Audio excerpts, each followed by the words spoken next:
Então, se você é um pai que está frustrado com a própria vida, você vai ser crítico e controlador. Vai gerar uma criança insegura, vai gerar uma criança que não sabe fazer escolhas. Isso é péssimo, ninguém quer isso, né? Então, eu só quero fazer um adendo, tá, gente? Eu não tô falando pra você ficar fazendo a vontade do seu filho. Olá, seja muito bem-vindo a este podcast que existe para abençoar a sua casa, a sua família. O podcast A Gente É Família!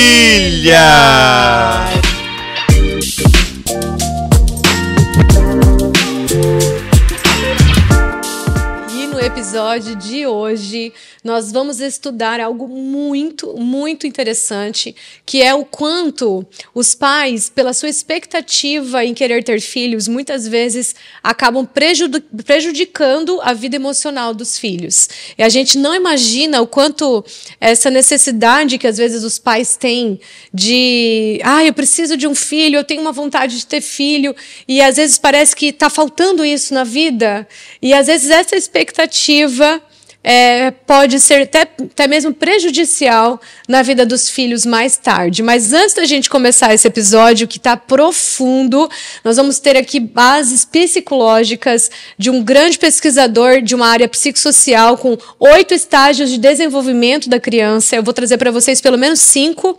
Então, esse episódio promete, mas antes de a gente começar, eu quero convidar você a compartilhar já o episódio com mães, papais, porque o episódio de hoje está focado na educação de filhos e com certeza na sua vida emocional como pai e mãe também.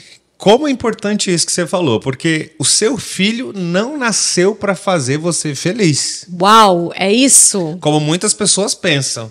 Seu filho não nasceu para fazer você feliz. Olha, pode ser que isso vai acontecer naturalmente. O filho é uma bênção, é um presente de Deus. No nosso caso, é o maior presente que Deus nos deu.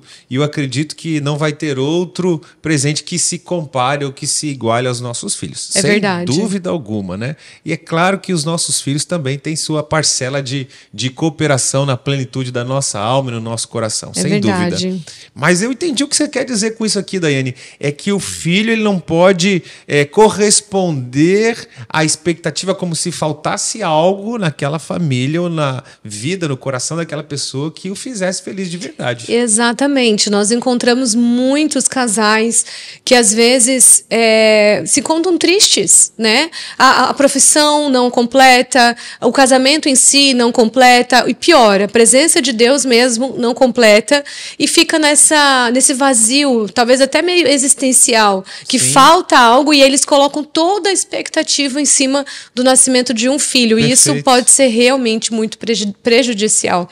E o psicólogo que nós vamos basear esse estudo hoje, na verdade nós temos 2 principais. Hoje, nesse episódio, como ele é rico em conhecimento, informação e reflexão, a gente vai ficar com um só, que é o Erik Erikson, o nome desse psicólogo que fez essa teoria do desenvolvimento psicossocial. Tiago, fala um pouquinho dele pra gente. É dele que veio a linha exoriana, que as pessoas falam, essa linha de pensamento na psicologia, né? Sem dúvida alguma, esse estudo e esse entendimento veio cooperar com as pessoas que querem buscar essa completude na vida de alguém. Na realidade, a gente está falando aqui dos filhos, que é o que normalmente muitos casais o fazem, mas também tem pessoas que acabam pendurando ou atrelando a felicidade e essa completude na vida de outra pessoa, às vezes até mesmo do próprio cônjuge ou de algum outro tipo de parceria, ou talvez dos pais. Mas é interessante porque talvez você vai encontrar em você alguns lapsos, alguns pontos que você vai refletir e dizer: opa, isso aqui é para mim. Isso aqui, olha, eu andei fazendo, isso aqui eu andei pensando com os meus filhos, isso aqui é o que eu estava sentindo também. Então a gente vai lançar aqui pelo menos 5 pilares, 5 princípios no que diz respeito a essa teoria, a teoria exoriana. Exatamente. E assim, vamos já começar então com esse primeiro estágio do desenvolvimento, e eu vou trazer para você uma perspectiva muito interessante sobre o olhar a partir da criança, né, do que esse primeiro estágio ele significa para a criança, e depois também uma perspectiva dos pais. que é muito importante, porque que é talvez o foco do que a gente está trazendo aqui nesse episódio, sobre essa frustração que muitas vezes, quando se torna pai, se torna mãe, não era o que esperava, ou, na verdade, a criança não supre o que realmente estava esperando. O que isso acaba gerando dentro desses estágios de desenvolvimento que o Eric ele traz como uma base psicossocial? Então, o primeiro estágio é a confiança versus desconfiança.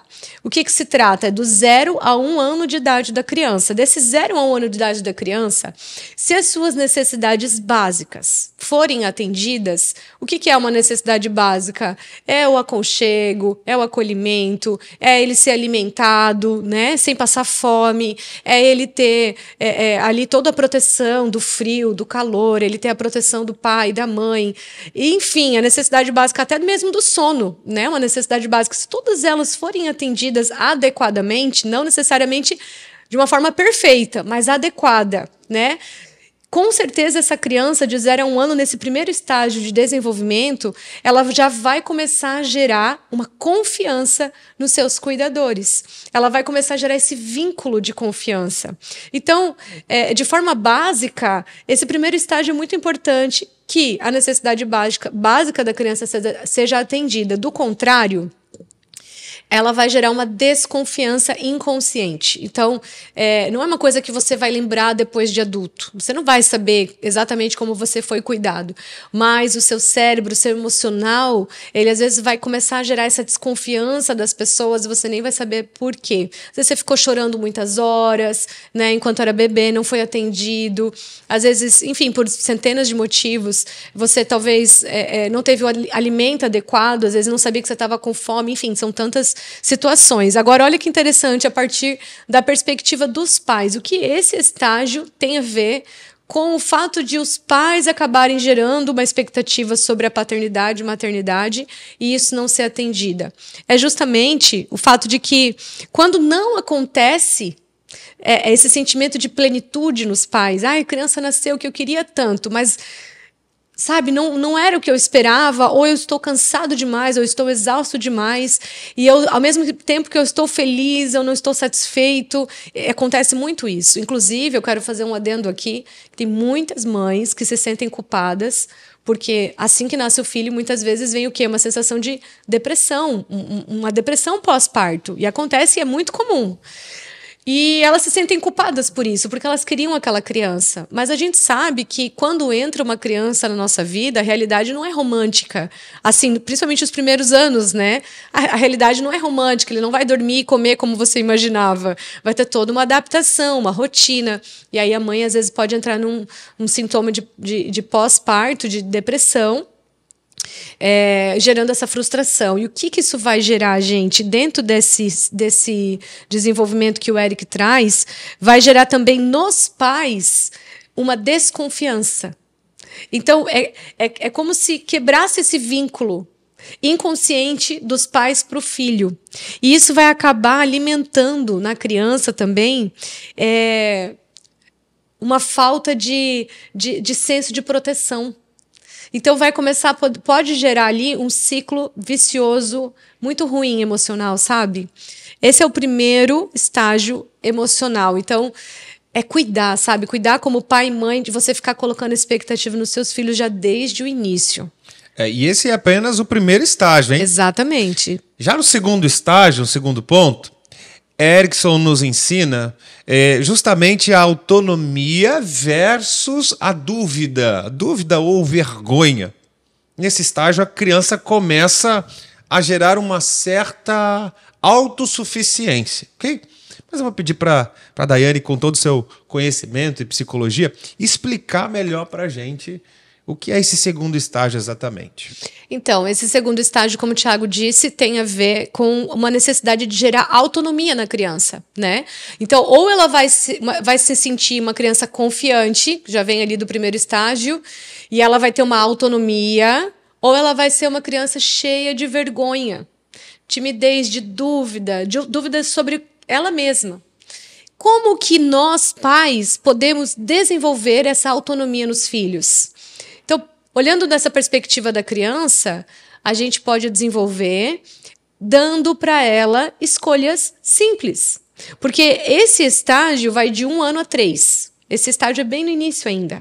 Então, é claro, a criança não tem responsabilidade para escolher nada quase. Ela não pode sair escolhendo a comida dela, senão ela só vai comer besteira. Só para entender, crianças até 3 anos de idade... Até 3 anos estão dentro do segundo estágio, segundo Erik Erikson. É legal a gente falar isso porque talvez você está com seus filhos nessa fase, justamente nessa fase. Eu sei que tem pais que estão olhando o histórico de seus filhos quando eram bebês e vão sentir uma identificação aqui. Daqui a pouco a gente também vai ser prático, vai falar de que forma a gente pode corrigir algumas coisas, tá?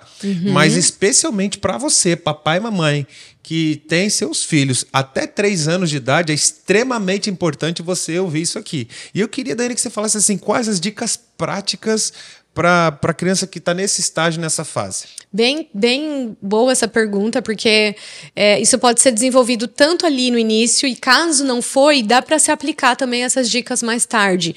É diferente, você vai ter que ter uma adaptação, uma paciência, mas dá para aplicar. Mas bem no iniciozinho, a dica é: deixa a criança escolher 2 opções de roupa que você vai colocar.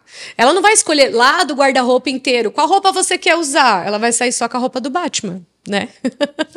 A princesa vai sair só... A menina vai sair só com a roupa da fada, da princesa, do unicórnio. Porque se você deixar, assim, qualquer roupa, ela não vai ter maturidade para isso. Mas olha o que você pode fazer.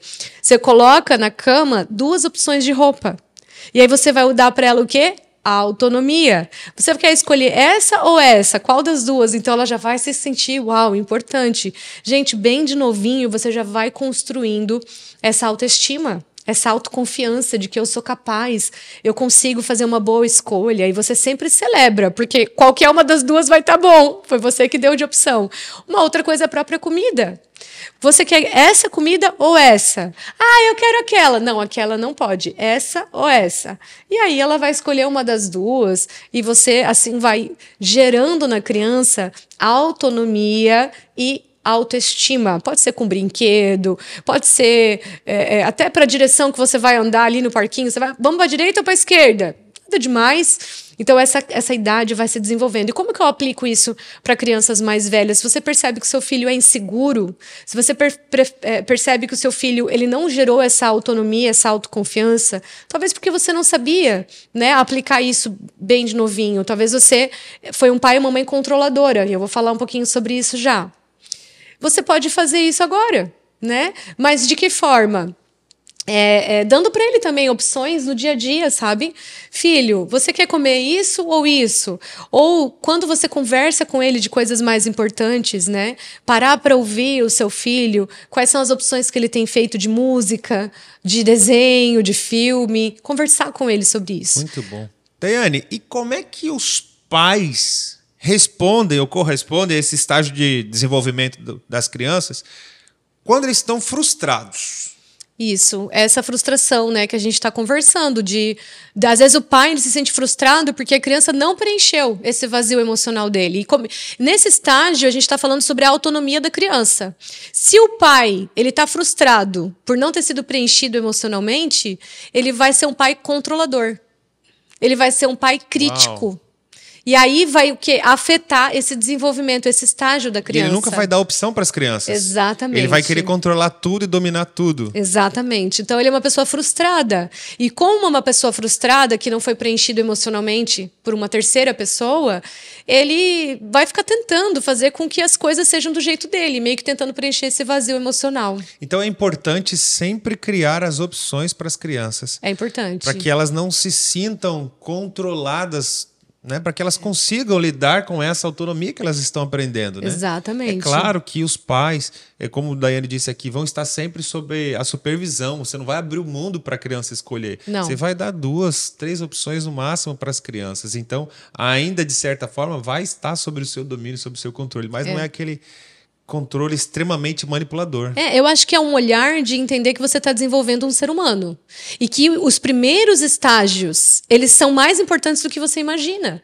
Esse olhar de que você quer um ser humano o quê? Confiante, autoconfiante, um ser humano que acredita em si mesmo. Você não quer uma criança insegura, uma criança que não sabe o que quer, que não sabe quem é. Você quer aquele homem, aquela mulher forte lá na frente. Perfeito. Você não faz ideia o quanto 1 a 3 anos vai influenciar essa decisão depois. Tá, deixa eu perguntar, até tem a ver com isso.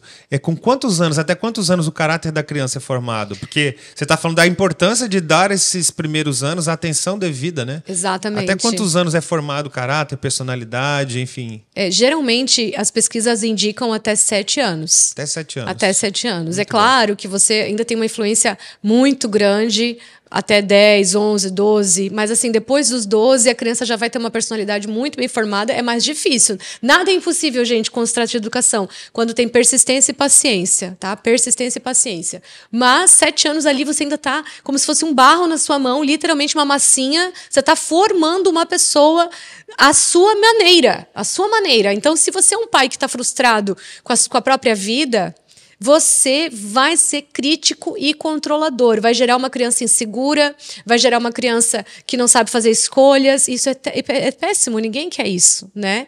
Então, eu só quero fazer um adendo, tá, gente? Eu não tô falando pra você ficar fazendo a vontade do seu filho. É importante falar isso, né? Porque tem pai. A gente poderia gravar um episódio só sobre disso, isso. Só de com pais certeza. que mimam seus filhos. Mas olha, assim, eu tô falando de. Isso aqui é A e Z. É uma coisa completamente diferente. Não é sobre você quer tomar banho ou não? Você quer comer ou não quer comer? Não, gente, pelo amor de Deus. Não é fazer a vontade do seu filho. Quer passear? Quer pôr o cinto? Não, não é sobre isso. O que é pra fazer, não é opcional.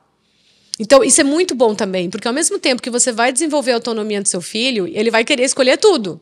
Mas ele também vai entender que tem limites. Tem disciplina. Tem disciplina. E que a vida não vai só dizer sim. E que mesmo que ele tenha autonomia para ter escolhas, nem sempre vai ser a vontade dele. Tem que ter disciplina, rotina, especialmente para crianças até 3 anos de idade.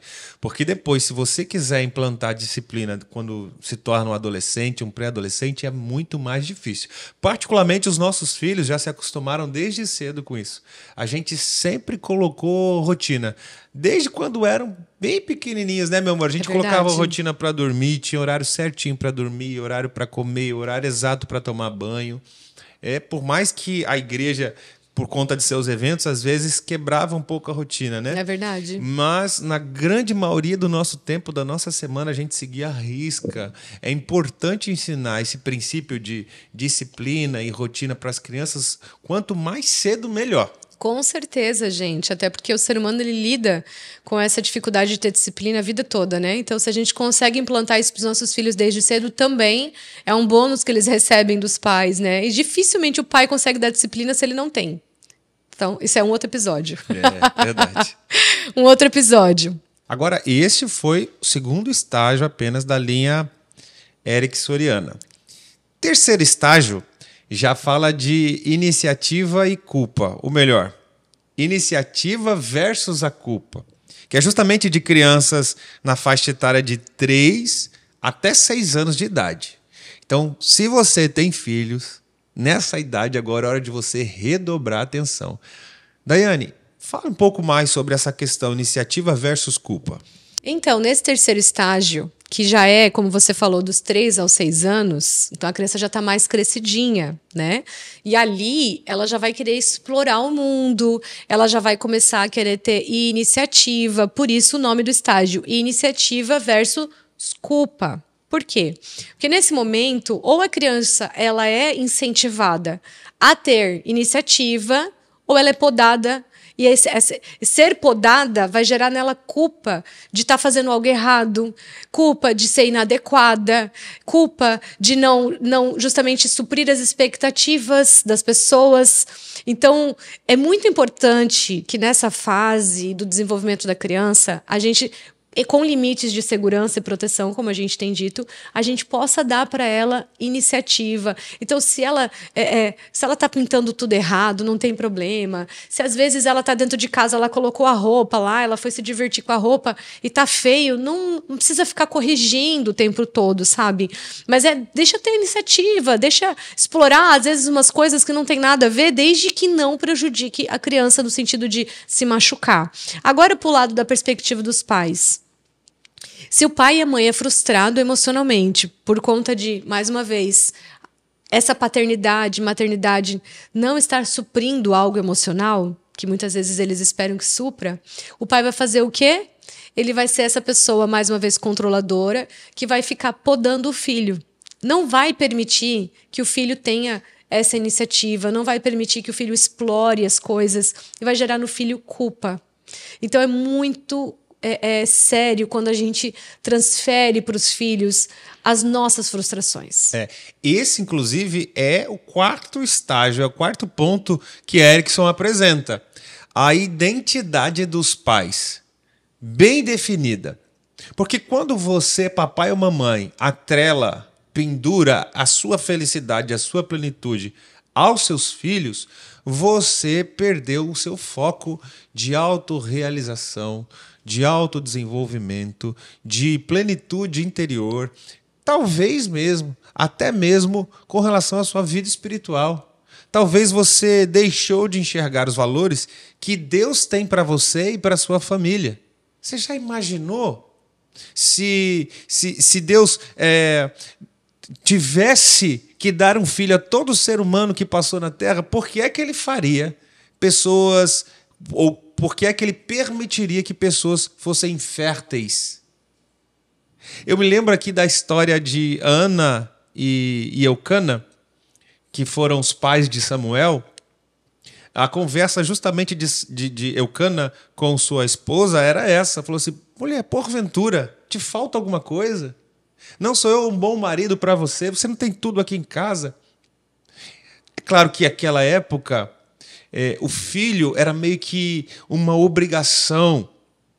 Mas ali teve um grande agravante, que Ana sentia inveja da outra esposa de Eucana, da outra mulher, porque a outra tinha filhos. Então ela teve assim, ela doía o coração dela por conta daquela situação, né? E a outra ainda cutucava ela, cutucava Ana, assim, ficava mexendo com ela, ficava provocando ela. Então isso aguçou muito mais o sentimento, o coração.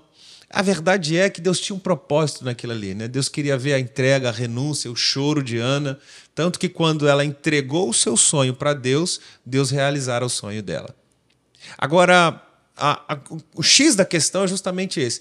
A nossa felicidade, a plenitude da nossa alma não pode estar atrelada ao filho, porque se tivesse, Ana não teria entregue Samuel. Ela teria feito outro voto ao Senhor, não esse. Exatamente. Porque se precisasse do filho para ser feliz, ela não seria feliz. Ela já tinha entregue. Só para dar o contexto, que às vezes nem todo mundo conhece a história, né? O voto que Ana fez com o Senhor, ela disse, Senhor, se o Senhor me dá um filho, eu vou entregar ele para ti. E ela literalmente entregou. Depois que o filho foi desmamado, Samuel foi desmamado, ela deu o filho para o sacerdote Eli cuidar. Então o filho foi criado ali com o ofício sacerdotal, embora ele não tinha linhagem sacerdotal, mas ele estava sendo criado por Eli, o grande sacerdote daquele período, e ele foi criado diante do templo, na presença de Deus. Ana, ela entregou o bem maior. Ora, se a felicidade dela realmente tivesse atrelado àquilo, ela não tinha dado. Exatamente. E acredito que até por isso que o Senhor deu o que ela queria. Olha que profundo isso aqui. Acredito que até por isso que Deus falou, não, então você está disposta a entregar esse sonho para mim? Então eu vou te dar esse sonho. Sim, é interessante porque ela entregou algo antes mesmo de ter. Ela entregou antes mesmo de receber, né? Então é sobre isso. O filho não pode ser o centro da sua vida. Isso, porque enquanto ela estava naquela fissura de ter que ter um filho, exato, só porque a outra estava incomodando ela, só porque a outra estava provocando ela estava ali tão convicta daquilo ali, o filho não vinha. Ou seja, pela comparação, ela queria. A intenção de ter um filho era porque todo mundo tinha, era porque aquela rival dela tinha, era para provar que ela também podia. Quando ela abriu mão de ter que provar alguma coisa para os outros, quando ela decidiu que o filho não ia mais ser a razão de ela se sentir capaz, mas de fato ela entendeu a importância de simplesmente gerar uma vida para o Senhor, de fazer tudo para o Senhor. Quando ela disse, eu abro mão, teoricamente, de provar para alguém alguma coisa, mas eu te entrego, Deus, esse desejo. Aí ela entendeu que aquilo não seria o centro da vida dela. E até falando agora do conceito espiritual, gente, porque aqui o nosso podcast é maravilhoso. A gente quica a bola de um lado para a psicologia, as emoções, do outro lado espiritual. Esse é exatamente o propósito do nosso podcast. É te edificar com essas duas áreas. Mas ainda tratando do conceito espiritual, quando os pais não têm certeza de suas identidades e esse filho nasce, o filho acaba se tornando um ídolo. Exatamente. O filho acaba se tornando o centro das atenções. O Deus da sua casa, da sua família. É para quem você entrega maior atenção, é para quem você entrega os seus sonhos, é para quem você atrela todas as suas decisões. Então, o filho aqui escolhe se vai poder ir no culto domingo ou se não, porque se essa linha estiver ruim, se ele não gostar, não vai. É o filho que decide, às vezes, o carro que vai ter. É o filho que, às vezes, muda o tipo de trabalho do pai, da mãe. Tantas e tantas decisões que são feitas a partir de uma pessoa que se tornou o Deus daquela casa. Exatamente. Porque a decisão de um filho de Deus tem que ser baseada na vontade de Deus, ponto final. A decisão de um filho de Deus tem que ser baseada no querer de Deus e não no desejo de uma criança. Exatamente. É claro que o desejo da criança nos influencia. É óbvio. Nosso filho é importante, não é isso que nós não estamos falando, mas ele não pode ser um ídolo. Ele não pode dominar a nossa casa, ser o centro da casa. Não pode, gente. E tem tantas famílias caindo nessa cilada, né, meu Então, amor? você trouxe aqui um exemplo, Thiago, que eu quero reiterar o que a gente falou no início. Uma coisa é você dar autonomia para a criança tomar uma decisão do que comer dentro do que você mesmo deu de opções. Não que ele vai escolher se vai para a igreja ou não. Exato. É que nem se você der essa opção, se ele quer escovar o dente ou não. Você vai dar essa opção para ele? Óbvio que não, gente. Filho, quer ir no culto hoje ou não? Não, imagina. Um pai desse merece uma... Não, imagina. Ai, você não quer? Tá tudo bem, não tem problema. Eu não vou te obrigar. Como assim? Eu vou ver se eu acho na Bíblia algum versículo que diz que o pai deve levar varada. Seria ótimo. Os pais devem ser disciplinados. Na verdade, é o que eu falei, né, no início. Se o pai não tem disciplina, ele não vai conseguir passar isso para o filho. E tem muito pai que também não vai para o culto quando não tem vontade. Ele está ensinando o quê para o filho? E que entra de volta no estágio 4. Vamos voltar então aqui para o estágio 4, porque senão a gente vai ter um episódio de 1 hora, né? Porque o episódio 4, o estágio aqui, não é episódio, é estágio 4. Ele está falando justamente sobre o quanto o filho ele absorve a identidade dos pais. Ele absorve a falta ou a plenitude dos pais, né? Então, se o pai ele é frustrado como pessoa, o filho dificilmente vai ter uma identidade segura, vai ter uma identidade firmada. Ou seja, se o pai só se sente feliz por ter um filho, ou não se sente feliz porque a paternidade não preencheu, olha o peso que essa criança carrega. Geralmente, então, o filho reflete a identidade dos pais. 100%. Inclusive, no próximo episódio... Isso aqui dá uma pregação. Opa! O filho reflete a identidade do pai. Já tenho pregação para o próximo domingo. Exatamente. Mas é verdade, por isso que nós nos parecemos com ele. É isso. Somos imagem e semelhança dele. Imagem e semelhança, uau. Porque nós vamos refletir a sua identidade conforme a convivência. No caso da paternidade terrena... a convivência ela é diária e não é opcional. Ele vai refletir você. Então, por isso que a gente fala que o filho é o discípulo mais íntimo. Perfeito. Porque, querendo ou não querendo, você está discipulando seu filho. Ele vai se parecer com você. Claro, a gente já tratou isso no episódio até, né? Exatamente. As atitudes, o comportamento diário. Esse é o maior discipulado, é o nível mais profundo de discipulado, né? É conviver.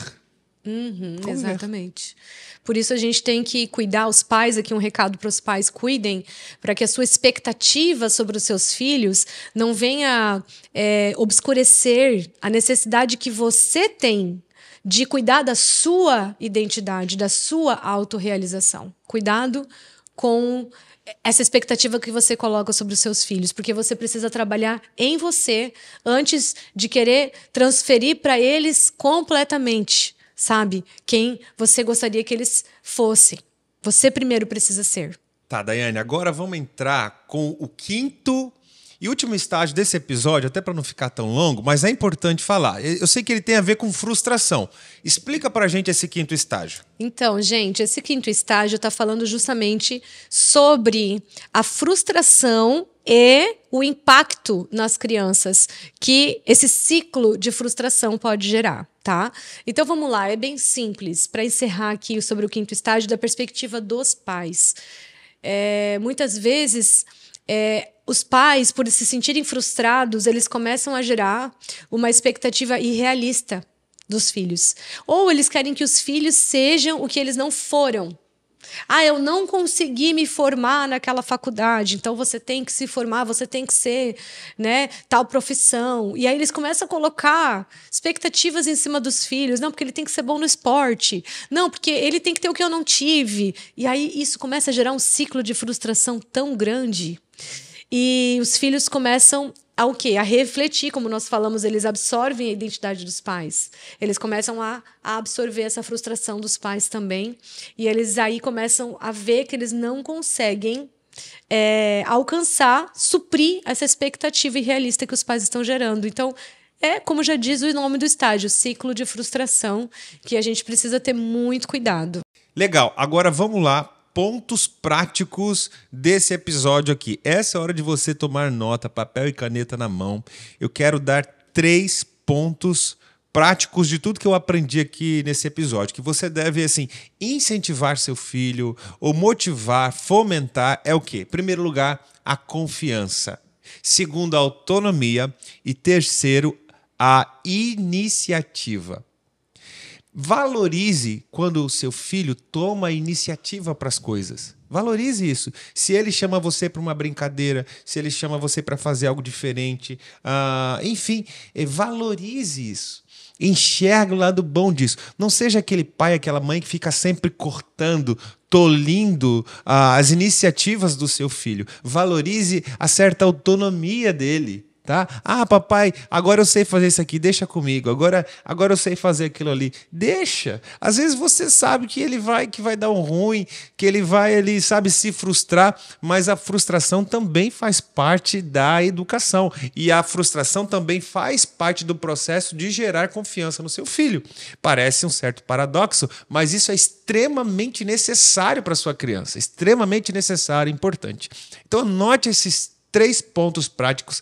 Aliás, se você ficou aqui com a gente até o final, posso pedir isso para você? Escreve aqui nos comentários. Eu ouvi falar, esses dias eu li uma teoria de que quando você escreve as coisas, você memoriza muito mais facilmente. Então escreve aqui para a gente agora nos comentários, só para a gente saber que você ficou até o final também. Escreve aqui, confiança, vírgula, autonomia e iniciativa. Ok? Confiança, autonomia e iniciativa. Ou talvez você pode escrever só uma dessas palavras a que mais chamou a atenção. Eu já vou saber que você ficou até o final. É isso, Tiago. E o episódio de hoje foi muito rico. O conhecimento sobre esses estágios que o Eric trouxe, eu acho muito importante a gente parar e refletir e analisar na nossa vida como pais. Será que em algum momento desses estágios, será que em algum momento a gente está passando para os nossos filhos essa frustração? Será que a gente realmente não está gerando uma expectativa irrealista sobre eles? Agora, o segredo de tudo que nós estamos falando aqui é que os seus filhos não são os responsáveis pela sua felicidade. Portanto, você sim deve educá-los, cuidar e gerar toda essa autonomia que nós estamos ensinando aqui. Mas, ao mesmo tempo, o mais importante é também, tanto quanto cuidar do coração deles, é cuidar do seu coração. Então, às vezes, você fica ali em cima dos seus filhos esperando que eles sejam perfeitos, mas talvez o que você precisa é olhar agora para o seu coração como pai e mãe, desenvolver a si mesmo. Porque se você for uma pessoa satisfeita, uma pessoa confiante, uma pessoa de bom humor, com bem-estar emocional, saudável emocionalmente, automaticamente o ambiente da sua casa vai ser leve, você automaticamente já vai ser um incentivador do seu filho, automaticamente você vai ser uma pessoa para frente, como a gente costuma dizer, e o seu filho vai absorver isso também, ele também vai gerar essa confiança, essa autonomia e vai saber que ele é capaz, porque você é capaz. Então, papai e mamãe, cuidar do seu emocional é muito importante, é fundamental para o bem-estar dos seus filhos também. Excelente, muito bom. Olha, um dos melhores episódios que a gente já gravou que diz respeito à educação dos filhos. E eu te recomendo, se você ainda não é inscrito nesse canal, inscreva-se agora, porque vão ter muito mais episódios. A gente está levando isso como um chamado de vida e nós queremos poder abençoar, ser um canal de bênção na sua vida, continuar falando sobre educação de filhos e casamento, relação entre marido e mulher. Tudo isso é muito bom para edificar a sua família. Dá uma olhadinha aqui se você já curtiu, ok? Porque a sua curtida vai fazer com que o vídeo de hoje chegue em mais e mais pessoas, ok? Então se inscreva, curte e se você puder compartilha também com alguém.